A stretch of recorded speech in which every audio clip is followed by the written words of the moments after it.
Patuloy po ang pagpapasikat ng galing dito lamang sa inyong talentadong Pinoy. Lahat ng mga talentados na nag-perform ngayong gabi, tatanggap ng 5,000 piso. At ang mga nakikita nyo lamang sa entablado ang siyang may pagkakataong manalo ng 50,000 pesos. But, yung tsansang yan na may papasa inyo lang kapag napatumba nyo ang ating 3-time defending champion na si Astro Boy.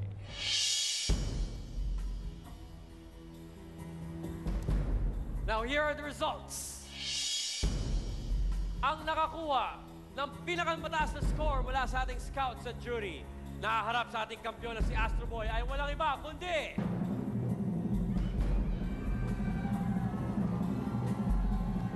automatic 10,000 pesos ang makukuha at ang chance para sa 50,000. Yan ay mapupunta kay No Limit!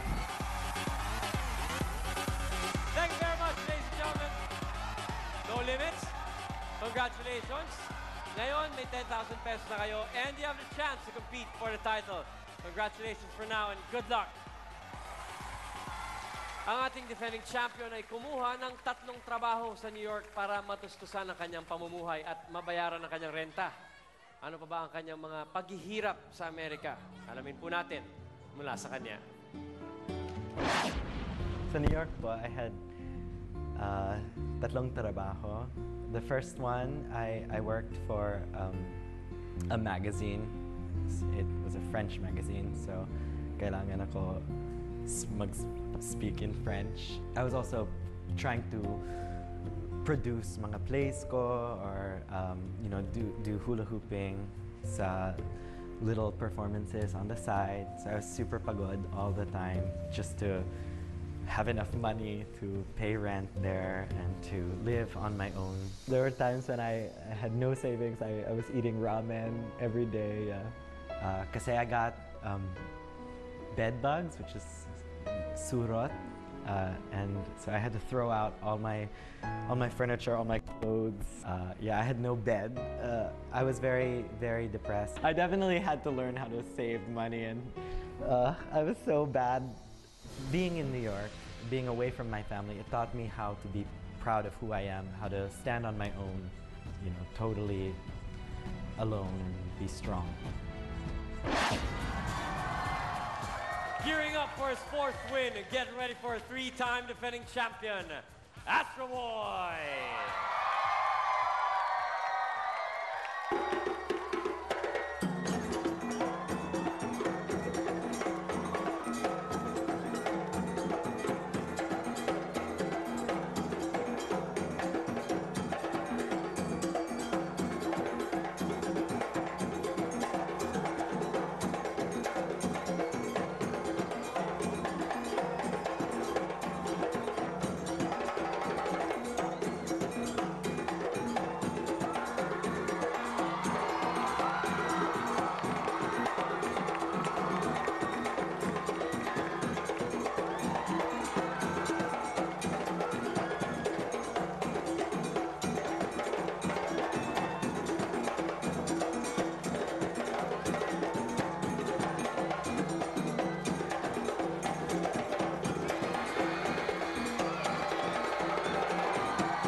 Astro Boy going animalistic for today.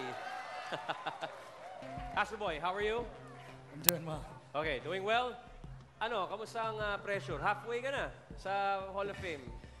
More pressure. More pressure, okay. More pressure, less clothes for Astro Boy. As we get closer to the Hall of Fame. Fu, ano sa palagay mo? Abangan ko yun. Abangan ko yun. Ay, Finally, nakita na tayo, Astro Boy. Dahil napapanood lang kita sa TV at aliw na aliw ako sa'yo at hindi mo ako binigo ngayong gabi. May katanungan lang ako, may jowa ka na? Jowa? Jowa. Special Jowa. someone. Sorry. Sweetheart. No, not yet. Wala, kasi feeling ko, gusto ko mag-apply. Just! Hindi. Wala na yun, Chong. Harap-harapan na yun. Oo, talaga. Wala pa kondangan ng national TV. Hindi mo man lang tinanong yung Wala, Facebook. nako, hindi talaga gusto ko magtanggal ng blazer. Oo. Just lang. Hindi, alam mo kasi feeling ko, yung hula hoop mo, yan yung jowa mo, yan ang special someone mo, kasi close na close kayo. Tapos, ang nakakatuwa sa'yo, hindi ka lang basta giling ng giling dyan, may art. May art talaga at ini-enjoy mo. Ewan ko saan nanggagaling. Bakit? Ang puso Sa ko. puso? Pwede ba akong pumasok sa puso mo? Chos!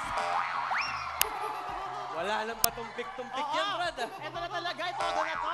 Oo, hindi. Pero congratulations at ramdam ko, basta pagbutihan mo lang, aabot ka sa Hall of Fame. Ramdam ko, dahil talentado ka talaga. Ikaw na. Mahal na kita. Thank you, Boo. Ako, congratulations. Yun lang ang masasabi ko sa'yo. Ang galing. Feeling ko ako na lang yung ikut-ikutin mo dyan sa Ang galing-galing. Sobra pati timing mo. Pero nasubukan ko na rin. Ikaw magpaikot ng apoy. Ako kumain ng apoy. Nasubukan ko na yun.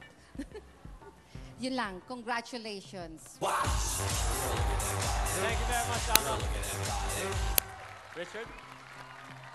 Ikaw kumain ng apoy, ako naglaro ng apoy. Pwede magpaturo? Chos! Chos lang. Kala ko gusto mo makipaglaro, Fu. Afraid. I'm afraid. Astro Boy, we've seen a lot of contestants on this stage na gumamit ng hula hoop. But yours is unusual because you're playing with fire, no? You're very sexy with what you're doing. Kaya si Mr. Fu medyo nabibighani sa'yo. You're going to win tonight's competition and that's definite. Congratulations. Thank you very much, Richard. And thank you very much, Dance Scouts. Okay, Astro Boy, bilang kampiyon, alam mo na ang gagawin mo? Dito ka, sa aking kanan. Okay, tawagin natin na ang humahamon sa ating kampiyon. Ang iyong challenger, Astro Boy, ang No Limits. No Limits, dito kayo sa aking kaliwa.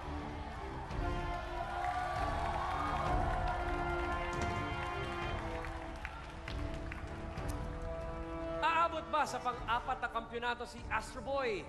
O mabibingwit na kaya ng ating challengers ang corona? Malalaman natin ang resulta in a few minutes. Kaya, mga talentado, Astro Boy, No Limits, pahinga muna kayo backstage.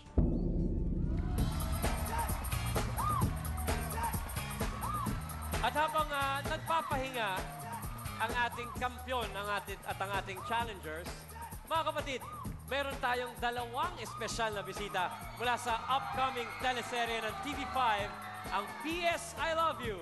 So, Skydome, let's all give a big welcome to Kian Cipriano and Miss Alex Gonzaga.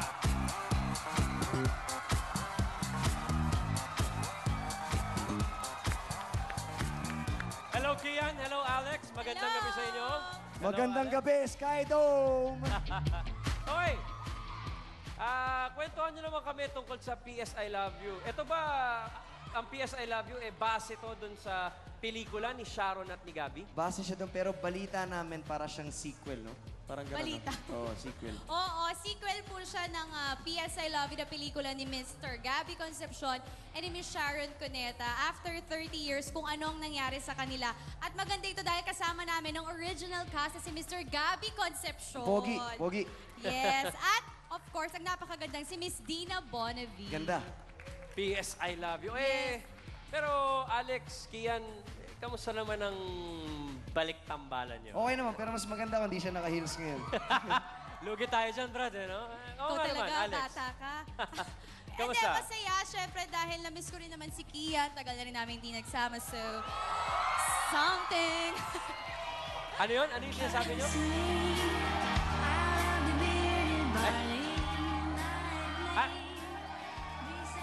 Ay! magkikiss kay Kian. Hindi, kayo ang magkikiss daw. Pero hindi, guys, PS I Love You, kasama niyo si Gabby, si Miss Dina, and sino pa mga kasama ninyo? Sila... AJ Mulak. AJ Mulak, sila JC Parker nandyan, si Miss Candy Pangalinan, si Nadine Ilustre, si... sino ba ba? Si Mr. Michael Flores, si Kogi Domingo. Nako, kasama rin po namin dito. Directed by?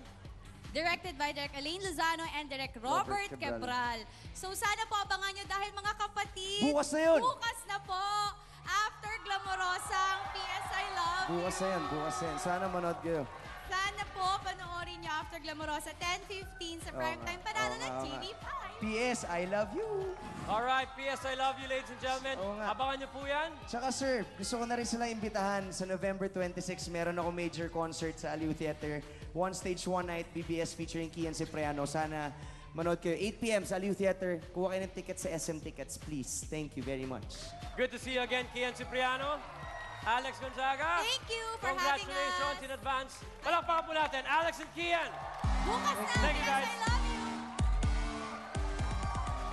Thank you. Ngayon, tawagin natin muli ang ating defending champion and our challenger. Ito na ang ating pinakahihintay na resulta, mga kapatid. Mula sa ating jury, of course, headed by singer and recording artist, Miss Selena Sevilla. Thank you very much, Chairman. Alright, no limits. Meron na kayong 10,000 pesos. Kapag natalo nyo si Astro Boy, mapapasa inyo ay 50,000 pesos at ang tsansa para madepensahan ang Corona bilang kampiyon ngayong gabi. So, good luck, no limits. Kaya naman, Astro Boy, kapag ikaw ay manalong muli ngayong gabi, it would be your 4th win. So that, again, means another 75,000 pesos. And your winnings will amount to 250,000 pesos. Ang talentadong nakakuha ng pinakamataas na score mula sa ating scouts at jury ay walang iba kundi...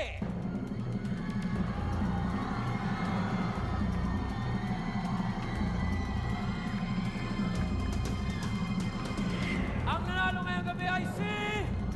Astro Boy!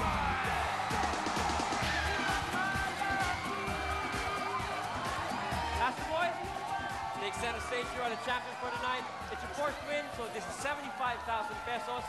Magaling ka na, pare ko. 2 panalo na lang. Pasok ka na sa Hall of Fame.